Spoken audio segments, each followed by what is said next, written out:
Monsieur le Président du CESE, une nouvelle fois, je vous exprime ma gratitude pour l'accueil que vous réservez à la conférence environnementale, confirmant ainsi que le Conseil économique social est aujourd'hui le lieu du débat. Monsieur le Premier ministre, vous avez engagé votre gouvernement dans une voie difficile, qui est celle de faire comprendre à nos concitoyens que la transition écologique est une chance, une opportunité, et même, à bien des égards, une obligation. Mesdames et Messieurs les ministres, vous êtes en charge d'un certain nombre de domaines qui, en réalité, concourent tous à l'objectif qui est le nôtre. Je salue plus particulièrement Philippe Martin, qui assurera la préparation d'une loi, celle sur la transition énergétique. Et puis, il y a une continuité dans nos travaux. Nous n'inventons rien, nous ne partons pas de nulle part. Nous avons le Grenelle de l'environnement et la conférence environnementale en est le prolongement et, à nous de le dire, l'amplification. L'année dernière, dans cette même salle, à cette même date, j'avais tracé l'ambition, faire de la France une nation, la nation de l'excellence environnementale. J'avais indiqué la voie, évoluer progressivement vers un nouveau modèle de production, de consommation, de transport, un nouveau modèle de développement. J'avais proposé une méthode, un débat national, qui aura d'ailleurs duré plusieurs mois et dont la synthèse m'a été adressée vendredi. L'heure est donc maintenant d'en tirer toutes les conclusions et de vous présenter les principes et les instruments de la transition énergétique dans laquelle je veux engager la France. La transition énergétique n'est pas un choix de circonstances, n'est pas un compromis, n'est pas une négociation. La transition énergétique, c'est une décision stratégique. Ce n'est pas un problème, c'est la solution. Regardons la réalité en face. Le stock des énergies fossiles, pétrole, gaz, charbon, va vers un épuisement que nous savons inéluctable, même si de nouvelles découvertes peuvent en reporter à un moment le sens. La planète, elle, se réchauffe sous l'effet de nos émissions de gaz à effet de serre, au point que les 12 dernières années comptent parmi les années les plus chaudes jamais observées depuis 1850. Et ce n'est pas le fait du hasard. Le rapport du GIEC, qui va bientôt paraître, et dont j'ai pu me procurer quelques bonnes feuilles, ne laisse guère de doute. Si nous n'agissons pas, la planète connaîtra avant la fin du siècle un réchauffement climatique supérieur à 3 degrés, voire à 4 degrés, avec ce que l'on peut imaginer des dérèglements en chaîne qui en suivront.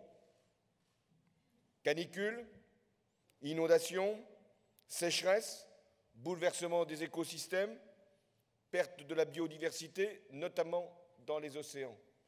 Ce n'est pas une virtualité, c'est d'aujourd'hui plus qu'une probabilité, c'est une certitude si nous ne faisons rien. Avons-nous bien mesuré l'impact pour notre santé, notre sécurité, notre mobilité, si ce scénario se confirme? Avons-nous bien appréhendé les conséquences sur les flux migratoires de populations qui viendront là où elles peuvent se nourrir, là où elles peuvent accéder à l'eau ou éviter des catastrophes? A-t-on bien évalué ce que signifiera le partage des richesses à l'horizon de 3 ou 4 décennies? Et est-ce que l'on a bien établi le lien entre ce risque de catastrophe et les conditions mêmes du maintien de la paix. Alors, l'urgence climatique appelle un sursaut. À l'échelle internationale d'abord, la France a décidé de s'engager. Notre pays accueillera la conférence climat en 2015. Beaucoup m'avaient conseillé de ne pas prendre cette initiative, car les conditions du succès ne sont pas forcément réunies. Et il s'en trouvera bien quelque part pour nous en faire le reproche le moment venu si ça n'aboutit pas. Donc nous devons réussir. Et je suis plus confiant que beaucoup d'autres, parce que d'abord les esprits n'évoluent pas qu'en France. Il faut cesser de penser qu'on est les seuls à croire qu'il y a un risque de réchauffement climatique. Aux États-Unis, le premier discours qu'a délivré Barack Obama au lendemain de sa réélection a justement porté sur le réchauffement climatique. Les pays émergents que l'on disait réservés, voire même hostiles à toute contrainte en matière de climat, commencent à comprendre qu'il y a un risque, y compris de cohésion, pour leur propre pays si rien n'est fait. Les Chinois, les Indiens, les Brésiliens peuvent maintenant accepter ce qu'ils refusaient hier. Mais nous devons avoir les idées claires, savoir où nous voulons aller et quel est l'objectif. C'est de parvenir à un pacte mondial sur le climat en 2015, c'est-à-dire un accord qui engagera toutes les parties prenantes sur une limitation des émissions de gaz à effet de serre pour contenir l'évolution des températures en deçà de 2 degrés à l'horizon de 2100. Cet accord, il devra être équitable et contraignant. Équitable, parce que chacun des pays devra avoir des objectifs à atteindre, différents selon les situations. Il devra y avoir des soutiens financiers, technologiques, justement en direction des pays vulnérables ou les moins avancés. Il y aura un fonds vert pour le climat qui devra être abondé. Celui qui a été créé à Durban peut nous permettre d'avoir ce levier. Et enfin, l'accord devra être contraignant, car s'il n'y a pas de suivi, s'il n'y a pas d'évaluation et donc de sanctions à un moment, c'est le risque de ne pas atteindre l'objectif. Pour réussir, les chefs d'État et de gouvernement doivent être personnellement impliqués. C'est leur rôle, c'est leur responsabilité. Je salue d'ailleurs l'initiative de Ban Ki-moon, le secrétaire général des Nations Unies, qui a souhaité réunir en septembre 2014, c'est-à-dire avant le sommet, les chefs d'État et de gouvernement sur cette question-là. Mais au-delà de ce que peuvent faire les États, et vous êtes ici la marque même de cet engagement, tous les acteurs doivent être mobilisés. Acteurs économiques, collectivités territoriales, organisations non gouvernementales, citoyens. Et nous devons aussi être exemplaires au plan européen. En Europe, il n'y a pas la même politique énergétique qui est suivie par chacun des pays membres. Je ne vous apprends rien. Certains sont sortis du nucléaire, d'autres n'y étaient jamais entrés. Certains évoquent le gaz de schiste, d'autres s'y refusent. Certains réutilisent des centrales au charbon, ferment des centrales à gaz. C'est dire la situation dans laquelle nous sommes. Ça ressemble à l'Europe. Nous voulons tous faire ensemble et en même temps différemment. Alors, comment réussir à régler la contradiction? En ayant une politique énergétique et climatique pour la période 2020-2030. Ce sera l'objet du Conseil européen du mois de mars prochain, c'est tout proche. Je proposerai que l'Europe se dote là aussi d'un objectif de réduction des émissions de gaz à effet de serre. 40% en 2030 par rapport à ce qu'était la situation en 1990. Et l'Europe peut également fixer des normes sur les différentes énergies et l'ampleur des économies à réaliser en matière énergétique. Il ne s'agit pas de choisir entre la compétitivité des économies européennes et la lutte contre le réchauffement climatique. Il ne s'agit pas d'arbitrer entre l'économie et l'écologie. Il s'agit de faire les deux et de créer ce que j'appelle une communauté européenne de l'énergie qui nous permettra, comme nous avons été capables de le faire au lendemain de la guerre, d'avoir, au-delà de nos spécificités nationales, des objectifs communs, avec un marché commun de l'énergie régulé, avec des financements qui doivent être apportés aux énergies renouvelables et à tout ce qui contribue à la sobriété énergétique, avec des mécanismes de garantie de production pour faire face à des pics de consommation, donc de mettre les réseaux dans une plus grande interconnexion et, enfin, de restaurer le fonctionnement d'un marché carbone digne de ce nom, qui envoie un signe à travers le prix du CO2, et aujourd'hui le signe n'est pas envoyé. Dès lors, il y a un gâchis et la perte de toute signification de ce qu'on avait appelé le marché des émissions.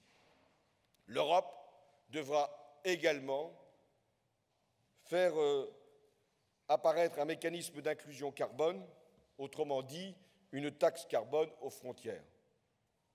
Voilà ce que l'Europe doit engager et démontrer au monde avant la conférence climat, non pas pour faire la leçon, mais pour faire la démonstration que les pays les plus développés, car je rappelle que l'Europe est la première puissance économique du monde, que les pays les plus développés prennent plus que leur part dans l'action contre le réchauffement climatique. Et puis, il y a ce qui relève de notre propre pays. La transition énergétique est un choix politique majeur, parce qu'il répond à de nombreux enjeux. Un enjeu social, qui est la lutte contre la précarité énergétique et la maîtrise du coût de l'énergie, et nos compatriotes sont les premiers concernés. S'il doit y avoir une augmentation continue du prix, compte tenu de la rareté, alors nous devons faire en sorte qu'ils en soient le moins affectés possible par une politique que nous allons mettre en œuvre. L'enjeu est aussi économique, pour inscrire la sobriété au cœur de notre modèle de croissance. S'il est économique, il est industriel, pour faire de la transition un levier de compétitivité pour nos entreprises. C'est un enjeu environnemental, pour nous permettre d'atteindre ce qu'on appelle le facteur 4, c'est-à-dire la division par 4 des émissions de gaz à effet de serre d'ici 2050, toujours par rapport à la situation en 1990. C'est un enjeu territorial, parce que les territoires ruraux doivent avoir des opportunités de développement pour mettre en œuvre des nouvelles filières agricoles et forestières. Et si je voulais évoquer un dernier enjeu, c'est celui des citoyens. Parce qu'il n'y aura pas de transition énergétique si le pays dans son ensemble, dans sa diversité, au-delà même de ce qui peut parfois le séparer, le diviser, ne se retrouve pas dans une perspective qui lui permette de se dépasser lui-même et d'offrir à la génération qui vient un avenir meilleur. Traduire ces enjeux en recommandations, tel était l'objet du débat national sur la transition énergétique.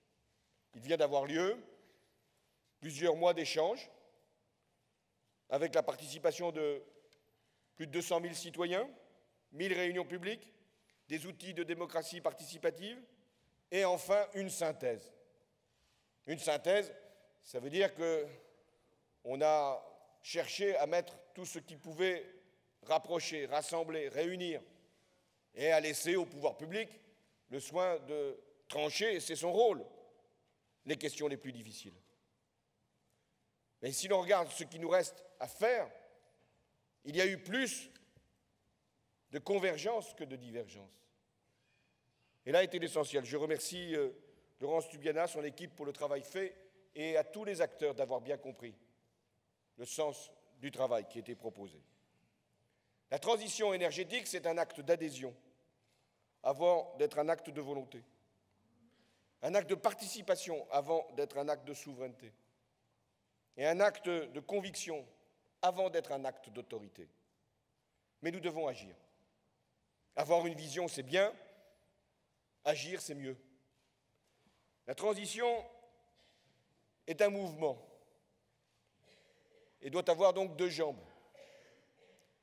La première, c'est l'efficacité énergétique, c'est-à-dire consommer moins et mieux l'énergie. Si nous voulons atteindre le fameux facteur 4, quel objectif fixer? Nous devons inscrire comme perspective de réduire de 50% notre consommation d'énergie finale à l'horizon 2050. 50%, on me dira, le pari est audacieux. Et puis en 2050, qui ira vérifier? La question c'est, est-ce qu'il est hors de portée? Est-ce que c'est possible de diminuer de 50% sur 35 ans notre consommation d'énergie? En tout cas, ça doit être un objectif mobilisateur. N'en faisons pas un dogme. Si nous sommes un peu moins, ce ne sera pas une calamité. Si nous sommes un peu plus, nous aurons travaillé. Mais nous devons faire en sorte que nous puissions adapter cette perspective à ce que sera la croissance. Et comme nous avons déjà du mal à la prévoir pour la fin de l'année, c'est vrai que pour la période 2050, je fais confiance aux experts. Mais nous devons prendre en compte le fait que la croissance, elle a aussi vocation, si nous travaillons dans le meilleur des esprits, à retrouver un rythme. Croissance plus sobre, croissance plus durable, mais une croissance. Le deuxième paramètre, au-delà de la croissance, c'est les innovations technologiques, c'est le progrès scientifique. Ici, là encore, il y a des sensibilités, mais personne ne doute que le progrès scientifique est un progrès pour l'humanité. Toute la question, c'est de savoir comment nous le maîtrisons. Que doit-il servir? Mais nous devons nous dire qu'en 2050, si nous avons favorisé la recherche, l'innovation, la technologie, nous aurons un certain nombre de progrès. Quel est le but de la transition énergétique, y compris en termes financiers? Si nous réduisons notre consommation d'énergie, nous pourrons faire une économie de 20 à 50 milliards sur notre facture énergétique. 20 à 50 milliards d'ici 2030, 15 ans. C'est 2 fois le choc de compétitivité. Donc, ça représente, et en termes de pouvoir d'achat, et en termes de rentabilité pour les entreprises, et en termes de gains pour les comptes extérieurs, un enjeu considérable. À l'horizon 2050, c'est une division de 3 à 6 fois notre facture énergétique. Qu'est-ce que nous pourrons faire de ces gains? Les réinjecter pour que nous puissions créer davantage d'emplois, améliorer la compétitivité de nos entreprises, le pouvoir d'achat des ménages. Donc la transition énergétique, c'est une stratégie gagnante à tout point de vue. Comment y parvenir? En engageant un programme massif pour la rénovation thermique des bâtiments. Pour le neuf, beaucoup a été fait, donc c'est sur l'ancien que nous devons agir. Là encore un objectif. Réhabiliter et isoler 500 000 logements par an d'ici 2017. Avec quels instruments? Le Premier ministre les a présentés. Il y reviendra encore demain. Dès 2014, le crédit d'impôt au développement durable et l'éco-prêt à taux zéro seront simplifiés et recentrés sur les rénovations lourdes. Une prime s'y ajoutera. De 1 350 €, elle est déjà disponible. Elle aidera les ménages et elle sera d'autant plus forte que les ménages sont modestes. Et elle servira à financer les travaux de rénovation du logement. Je veux aller encore plus loin en matière de rénovation thermique. Le taux de TVA sur les travaux d'isolation thermique passera donc à 5% en 2014, au lieu des 10% prévus. Cette mesure réduira la facture énergétique des ménages, premier avantage, et soutiendra l'activité du bâtiment. Des grandes entreprises, sûrement, nous en avons besoin, mais également de beaucoup de petites et moyennes entreprises, de beaucoup d'artisans qui aujourd'hui attendent cette mesure qui s'ajoute à d'autres pour permettre de solvabiliser, c'est-à-dire de rendre possible la commande de ces travaux. Donc si nous agissons, et c'est le cas avec le gouvernement, pour des primes pour ceux qui commandent et des avantages fiscaux pour ceux qui réalisent, nous pouvons faire ce grand programme de rénovation thermique. Mais nous pouvons également améliorer les choses sans que ça coûte davantage, ce qui est quand même un objectif. Un dispositif de tiers financement des travaux de rénovation thermique sera créé. La Caisse des dépôts mettra en place un fonds national de garantie de la rénovation thermique. Ça veut dire quoi? Que les ménages seront déchargés de l'avance des frais, pourront avoir des prêts, et d'ailleurs je veux que les prêts rénovation thermique soient aux mêmes conditions que les prêts immobiliers. Mais la Caisse des dépôts, en donnant sa garantie, facilitera l'obtention de ces crédits. Le gouvernement fera en sorte que le fonds de garantie puisse être mis en œuvre dès l'année prochaine. Pour faire de la rénovation thermique, il faut aussi conseiller les ménages, parce que ce n'est pas si simple quand on est un ménage isolé à tous égards. Et donc, j'ai souhaité que 2000 emplois d'avenir soient formés pour conseiller les ménages dans la démarche de rénovation thermique pour leur logement. Là encore, prenons une mesure favorable à l'emploi, utile à la rénovation thermique et donc favorable également pour le pouvoir d'achat des Français. J'ai été également sollicité à juste raison pour que les normes réglementaires puissent également être conformes à nos objectifs de rénovation thermique. Si bien que les grands travaux qui rythment la vie d'un bâtiment, ravalement, réfection de toiture, ces grands travaux devront intégrer désormais la performance énergétique. D'ores et déjà, le décret sur la rénovation des bâtiments tertiaires ne peut plus attendre. Il sera donc publié dès 2014. C'est vrai qu'il y a un aspect contraignant, je ne veux pas le nier, mais s'il n'y a pas cette obligation, nous n'atteindrons pas l'objectif de 500 000 logements rénovés. C'est vrai qu'il va y avoir un coût supplémentaire pour le collectif, mais qui sera tellement vite rattrapé, tellement vite amorti par les effets de l'isolation, que ce sera un gain pour l'ensemble des propriétaires et des locataires. Et je fais confiance aux gestionnaires de biens, je fais confiance aux promoteurs immobiliers, je fais confiance aux entreprises pour que nous puissions avoir la meilleure application de ces dispositions. Il y a ce qui relève également de la consommation, même dans des bâtiments rénovés. Et là aussi, l'aménagement des systèmes électriques, avec un nouveau pilotage des consommations, est un levier considérable. Je souhaite donc qu'à l'horizon 2020, les 35 millions de compteurs actuels soient remplacés par des compteurs intelligents, sans qu'il en coûte aux ménages concernés. Dois-je ajouter un dernier argument? La rénovation thermique, c'est un gisement d'emploi considérable. Je me garderai bien de fixer un chiffre, c'est toujours facile, 100 000, 200 000. Je fais confiance, là encore, aux entreprises et aux partenaires sociaux pour nous dire quelle peut être l'ampleur de ce qui peut être créé.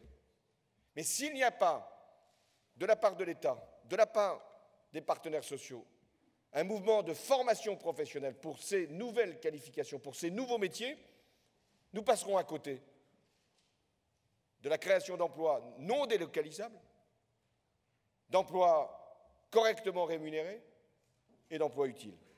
C'est la raison pour laquelle je souhaite que, dans le cadre de la réforme de la formation professionnelle, la filière s'engage, je sais qu'elle y est prête, pour que les formations adaptées soient fournies à ces jeunes ou moins jeunes pour les doter des qualifications indispensables.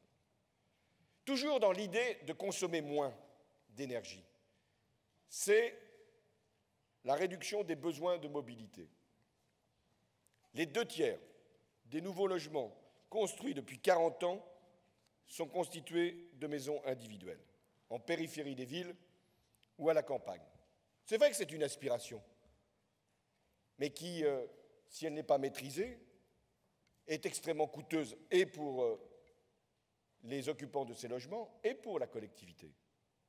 Limiter l'étalement urbain, c'est l'un des objectifs du projet de loi qu'a présenté la ministre Duflot pour l'accès au logement et un urbanisme rénové. C'est l'idée d'une ville plus humaine, mais plus dense, moins consommatrice d'espace. Ça suppose également de rénover les documents d'urbanisme pour engager la transition écologique et donner un coup d'arrêt à l'artificialisation des sols. Consommer moins d'énergie, c'est offrir des transports alternatifs à la route. Premier facteur d'émissions de gaz à effet de serre, ce sont les transports. C'est le tiers de la consommation d'énergie finale. Comment agir dans le développement de ce que nous avons appelé la rénovation du réseau ferroviaire? L'État a fait le choix de porter des projets de transport collectif pour qu'il y ait davantage de matériel, d'équipement, notamment pour le chemin de fer. Ça représentera 450 millions d'euros dans le cadre d'un nouvel appel à projet pour les collectivités. En Île-de-France, je rappelle que 6 milliards d'euros seront investis d'ici 2007 dans les transports du quotidien. Quant au transport des marchandises, vieux sujet, vieux débat sur le fret, là encore, le gouvernement proposera dès janvier prochain les axes d'une politique du fret ferroviaire pour encourager les initiatives de proximité, investir davantage et accompagner la SNCF dans une stratégie de reconquête. Voilà comment nous pouvons réduire notre consommation d'énergie sans qu'il nous en coûte. Et au contraire, pour que cette rénovation thermique, cette utilisation différente de l'espace, les modes alternatifs à la route puissent nous permettre de gagner en qualité, de gagner en pouvoir d'achat, de gagner en emploi, de gagner en compétitivité. La seconde priorité, au-delà de la sobriété énergétique, c'est la diversification. Les énergies fossiles représentent encore plus de 70% de notre consommation énergétique finale. Donc la diversification, c'est de chercher à limiter nos émissions de gaz à effet de serre, à réduire notre déficit commercial, et je propose donc de diminuer de 30% la consommation des énergies fossiles en 2030. Comment faire? Premier engagement, développer la voiture intelligente et décarbonée. La voiture reste et restera, pour beaucoup de nos compatriotes, le seul moyen de déplacement. Et il est inutile de les culpabiliser, inutile de les en empêcher. Je ne le dis pas pour des raisons industrielles, économiques, parce que c'est un élément de liberté. Mais nous ne sommes pas obligés d'avoir des voitures qui polluent, qui utilisent certains carburants plutôt que d'autres. Et c'est la raison pour laquelle nous devons développer une nouvelle génération de véhicules électriques, hybrides, et nous avons tous les moyens pour y parvenir. Des industriels constructeurs automobiles d'envergure mondiale, des entreprises dans la chimie, dans le matériel électrique. Comment pouvons-nous faire? D'abord, promouvoir un véhicule sobre 2 litres au 100. Le Premier ministre y reviendra demain. Ce n'est pas si loin, en 2018, nous pouvons arriver à ce résultat pour tous les constructeurs qui se sont engagés dans la filière.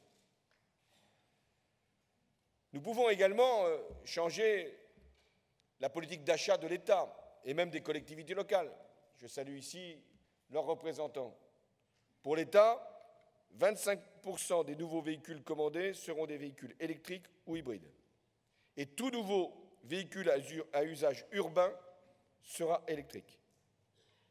Mais puisque je parle de la voiture électrique, faut-il aussi qu'il y ait des infrastructures. Je demande donc au gouvernement, Arnaud Montebourg est mobilisé là-dessus, que nous accélérions le déploiement des bornes de recharge de manière à ce que notre pays soit correctement équipé, c'est-à-dire partout équipé, d'ici 2015.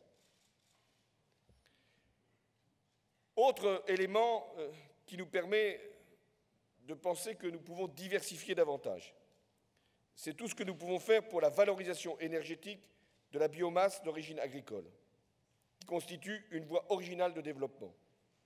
Nous devons développer les biocarburants de 2e, 3e génération, faire de la chaleur renouvelable une priorité, promouvoir la filière bois à travers le fonds stratégique forêt-bois.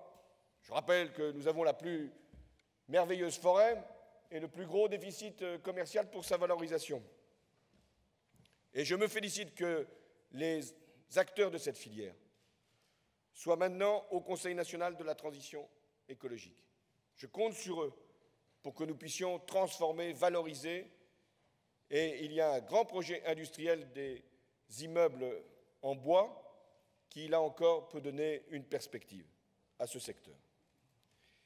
Diversifier, c'est également faire un mix énergétique pour la production d'électricité. Vous connaissez l'engagement que j'ai pris, réduire de 50% la part du nucléaire dans la production d'électricité à l'horizon 2025. Ça commence donc aujourd'hui. Je rappelle que la centrale de Fessenheim sera fermée d'ici fin 2016. Mais évoquer la diminution de la part du nucléaire à horizon 2025, s'il n'y a pas un plan de développement des énergies renouvelables, c'est une perspective qui peut être affichée mais qui ne sera pas tenue. Donc, l'obligation, c'est d'aller vers les énergies renouvelables. Faut-il encore que ce soit à des prix, dans des conditions qui puissent être acceptées par l'ensemble de notre société et qui puissent être valorisées sur le plan industriel. Toutes les sources doivent être sollicitées. Éolien, biomasse, photovoltaïque, chaleur renouvelable, agrocarburants, géothermie. Plusieurs conditions sont nécessaires. C'est toujours les mêmes que l'on rencontre comme conditions. Un cadre réglementaire stable, un cadre fiscal clair. Donc la loi de programmation de la transition introduira les outils de programmation et de pilotage pour la montée en puissance de ces énergies. Deuxième condition, qu'il y ait des mécanismes qui puissent être vertueux. L'appel à projets pour les fermes pilotes d'énergie marine sera lancé dans une semaine. Pour les autres, éoliens, terrestres, photovoltaïques, tout sera fait pour baisser les coûts de production. Enfin, l'effort de recherche et d'innovation sera amplifié dans les domaines du stockage de l'énergie, de la séquestration du carbone, de l'intégration de la production d'énergie délocalisée dans les réseaux. Parmi les 34 projets industriels que nous avons retenus avec le ministre du redressement productif, tous ces projets y figurent. Et l'objet des plans énergie renouvelable, chimie verte, biocarburants peuvent là aussi avoir des retombées particulièrement utiles pour notre économie. Je rappelle que le Premier ministre a dégagé 2,3 milliards dans le programme d'investissement d'avenir pour assurer la transition énergétique et écologique. Tel est le sens et la portée de la future loi. Elle reprendra ses orientations. Et Philippe Martin sera chargé de la préparer, de la présenter et de la faire voter. Ce sera l'un des textes les plus importants du quinquennat. Pas pour ce qu'il peut avoir comme conséquence, simplement pour les 3 ans et demi jusqu'en 2017, mais justement pour ce qu'il peut avoir d'impact au-delà. Il se trouve que la responsabilité politique, c'est de prendre des décisions aujourd'hui pour les décennies à venir. Il serait tentant de retarder. Pourquoi demander un certain nombre de changements, de modifications dans les comportements, dans les attitudes, introduire des obligations, faire en sorte que notre fiscalité soit plus clairvoyante et intelligente, ce qui n'a pas que des soutiens dans le pays, alors même que les conséquences ne seront qu'à 10 ans ou à 20 ans. Eh bien, c'est la noblesse de la responsabilité politique que d'être capable de décider aujourd'hui pour demain, voire même pour après-demain. Et de ne pas être jugé sur l'instant, mais sur la portée historique d'un certain nombre de choix. L'élaboration de ce texte devra être commune avec le Parlement en amont et avec le Conseil économique, social et environnemental, qui sera saisi comme pour toute loi de programmation et qui prendra le temps 2 mois pour y travailler. Nous aurons aussi à faire un autre travail, celui d'affiner la trajectoire de la transition, vérifier la faisabilité, préciser les conséquences économiques, sociales et environnementales de nos choix. Mais d'ici cette loi, qui sera présentée au printemps, commençant la discussion avant l'été et qui, à tous égards, devra être conclue d'ici la fin de l'année 2014. En attendant cette loi, tous les aspects réglementaires devront être traduits dans la réalité dans les meilleurs délais. Et je demande au gouvernement d'y travailler. Réussir la transition énergétique suppose, au-delà de ces objectifs, au-delà de ces politiques, d'avoir de nouveaux instruments. Le premier instrument, c'est le pilotage de la politique énergétique. La future loi de programme sur la transition énergétique posera le principe d'un plafonnement à son niveau actuel de notre capacité de production nucléaire. Elle définira les modalités juridiques qui gouverneront l'évolution du parc. Je rappelle qu'aujourd'hui, l'opérateur peut décider de prolonger ou non la durée de vie d'un réacteur en se fondant, et c'est bien légitime de son point de vue, sur des critères industriels. L'autorité de sûreté, elle, peut intervenir en fonction des risques qu'elle a pu éventuellement déceler. Mais je souhaite désormais que l'État puisse être le garant de la mise en œuvre de la stratégie énergétique de notre pays. Il ne s'agit pas de se substituer à l'opérateur, mais de maîtriser la diversification de notre production d'électricité selon les objectifs que la nation, souverainement, aura choisis. De la même manière, le temps est venu de faire une place nouvelle aux collectivités locales dans la transition énergétique. Elles ont une légitimité à agir sur les questions d'efficacité, donc de sobriété, et de développement des énergies renouvelables. Je salue notamment ce que font les régions pour soutenir financièrement le renouvelable et engager des politiques souvent innovantes en matière d'économie, d'énergie. Et je pense que les collectivités locales devront avoir un droit d'expérimentation sur ces questions. Enfin, la transition s'inscrit dans un temps long. Elle doit pouvoir donc être réajustée en vue de prendre en compte les évolutions techniques, économiques, sociales, démographiques. La loi devra donc poser le principe d'un réexamen tous les 5 ans de la trajectoire et du rythme. Ce sera le rôle du Conseil d'orientation de la transition énergétique. qui aura à faire ce travail d'évaluation et d'en tirer toutes les conséquences avec les pouvoirs publics. Voilà le pilotage. Deuxième instrument, c'est le financement de la transition. Là aussi, les travaux du débat évaluent à environ 20 milliards le montant des investissements que nous devons faire pour la transition, tous secteurs confondus. Pour le bâtiment, pour l'énergie, pour le transport, pour l'industrie, pour l'agriculture. Nous devons investir davantage. Les entreprises, les particuliers, les collectivités locales, l'État. C'est en ayant ces investissements-là que nous pourrons, en 2030, avoir tous les gains de la transition énergétique. Transition énergétique, c'est d'abord un projet industriel. C'est d'abord un projet d'investissement. C'est d'abord un projet pour le pays. C'est de mobiliser toutes les ressources pour arriver au résultat. Faut-il encore avoir les outils de financement? Ce sera aussi le rôle de la loi de programmation que de les introduire. On a des expériences.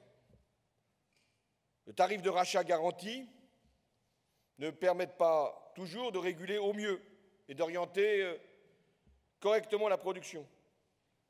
On a même pu constater parfois qu'il y avait eu des effets d'aubaine, des gâchis de deniers publics et des comportements spéculatifs. Ce n'est pas bon. Ce n'est pas logique que l'argent public, que ce soit des subventions ou que ce soit de la fiscalité, à travers de tels mécanismes, puisse être au service d'une politique qui ne donne pas de résultats. Donc je souhaite que les modes de soutien aux énergies renouvelables soient revisités, de façon à ce que chaque euro sur la facture des consommateurs, parce que ça se trouve sur la facture des consommateurs, les énergies renouvelables, soit le plus efficace possible et favorise la création de champions industriels nationaux. Nous les avons en matière de renouvelables. Je ne vais pas les citer tous, mais nous sommes en avant-garde là-dessus. Donc, il nous faut faire que ces champions puissent avoir le plus de soutien possible pour être les plus efficaces et avoir les meilleures retombées. Deuxième outil de financement, c'est la Banque publique d'investissement. Ce sera la banque de la transition.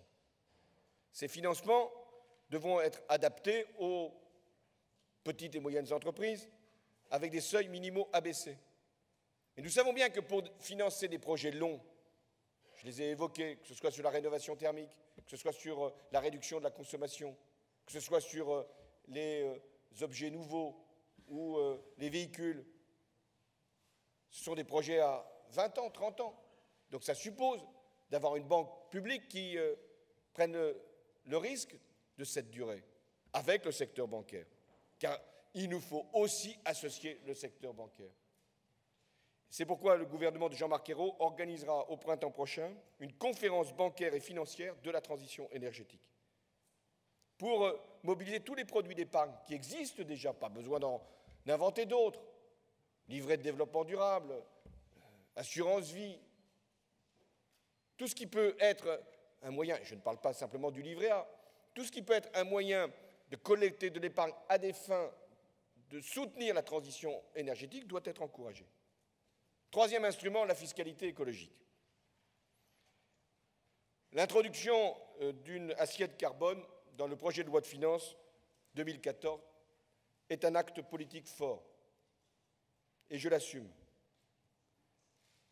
Elle consistera à calculer une partie du montant des taxes sur les produits énergétiques en fonction de leur teneur en CO2, de leur teneur en carbone, c'est-à-dire faire une fiscalité plus intelligente, de partir de ce que nous voulons limiter, réduire le carbone, les émissions de gaz à effet de serre.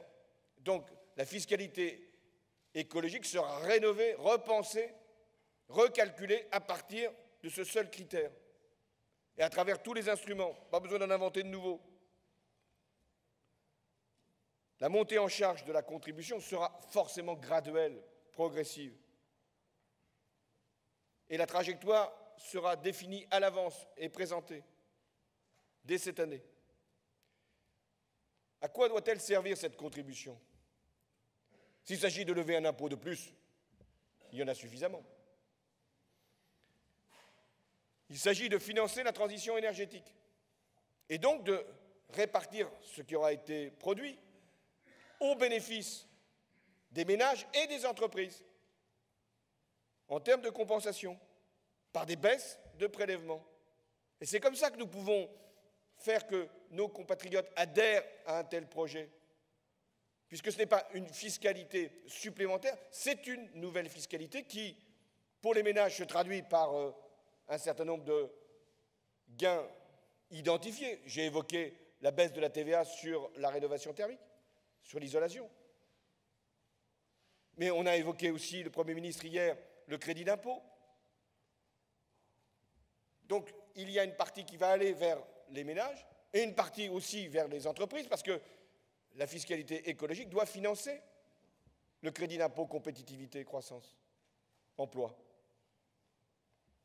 Or, je connais les déboires qu'ont rencontrés ceux qui avaient à un moment imaginé, dans le cadre du Grenelle, une contribution carbone. Ils étaient de bonne foi, ils voulaient y parvenir. L'objectif, c'était le même, de faire en sorte que ce soit le carbone qui puisse être l'assiette du prélèvement. Le Conseil constitutionnel n'a pas retenu ce projet. On va dire qu'il faudrait l'abandonner, il faut le repenser et faire qu'il soit, comme je vous l'ai dit, à la fois juste, efficace et juridiquement incontestable. Il y a donc 3 exigences. Ne pas sanctionner les choix de vie du passé.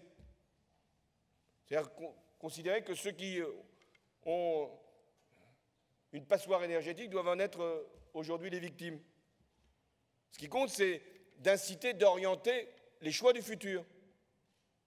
Et donc de faire en sorte que ce soit sur les décisions d'aujourd'hui et de demain que porte l'incitation. Deuxième exigence, préserver le pouvoir d'achat des ménages pour qu'ils aillent vers l'isolation de leur logement, vers des comportements vertueux et qu'ils en soient les premiers bénéficiaires.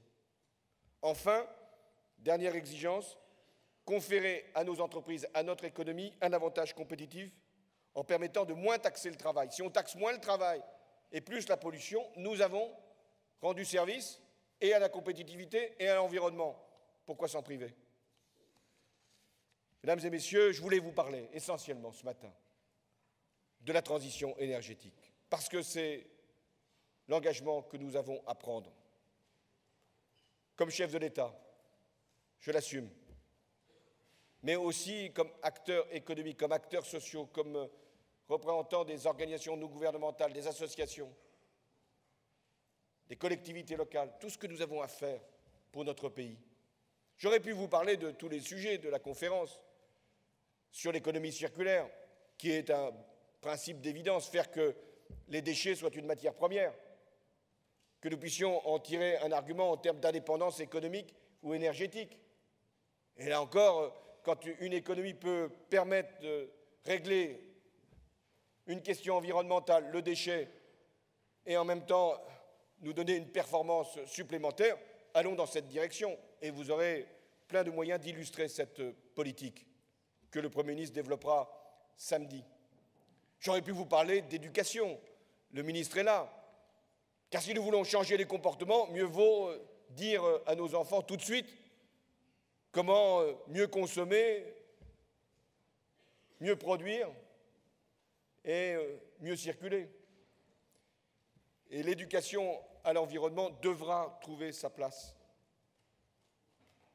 J'aurais pu vous parler aussi de l'Agence de la biodiversité, le Premier ministre le fera, avec une volonté de mettre en place cet instrument dès 2015 avec une ressource. Mais je souhaitais essentiellement revenir sur la transition énergétique et écologique.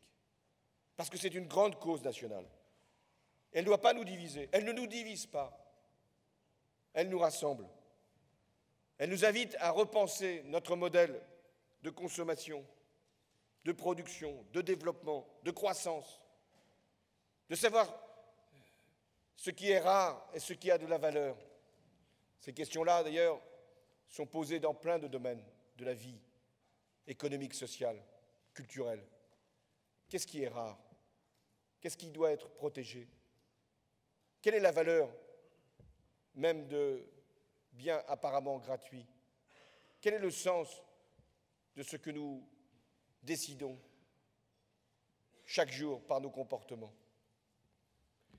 Je pense donc que la transition, c'est l'affaire de tous, du gouvernement, parce qu'il a à faire un moment ses choix, du Parlement, parce qu'il doit inscrire l'action dans la durée, mais c'est aussi l'affaire de tous nos concitoyens. Et donc la conférence environnementale, elle est investie de cette mission. La transition énergétique, elle est porteuse d'une vision. Qu'est-ce que nous voulons faire de notre pays? Quelle est l'image que nous voulons donner de la France de demain, mais aussi de la France d'aujourd'hui? Une France qui a peur, qui se recroqueville, qui se rabougrit, qui essaye de protéger ce qu'elle croit être l'intérêt d'aujourd'hui au détriment de l'intérêt de demain? Ou au contraire, d'une France qui est capable de prendre des risques, d'avancer, de brûler les étapes et de faire en sorte que nous puissions promouvoir une nation innovante? Parce que sans innovation, sans progrès, il n'y a pas de développement possible. Une nation solidaire, parce que s'il n'y a pas de cohésion, il n'y a pas d'adhésion.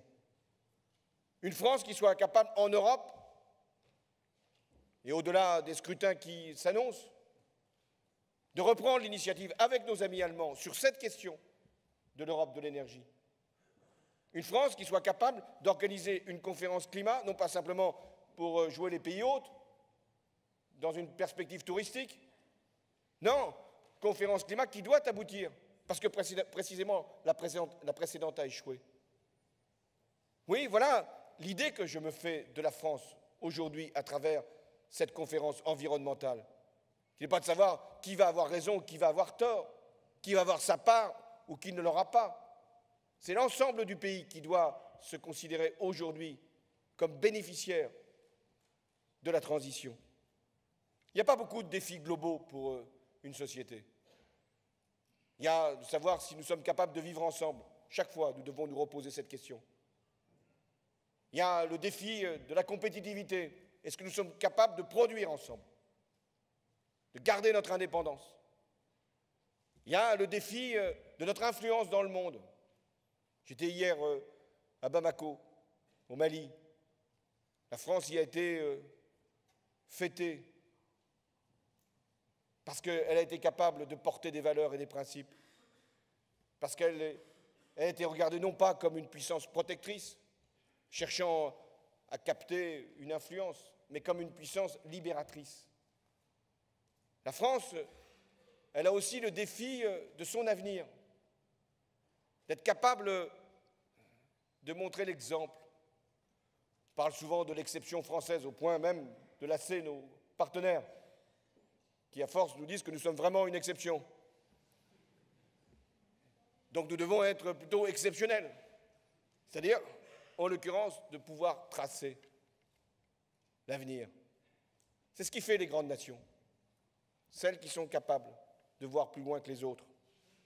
Et la seule question à laquelle nous avons à répondre, en tout cas moi, comme chef de l'État, qu'aurons-nous fait de bien, de grand, d'utile pour les générations à venir et pour notre planète?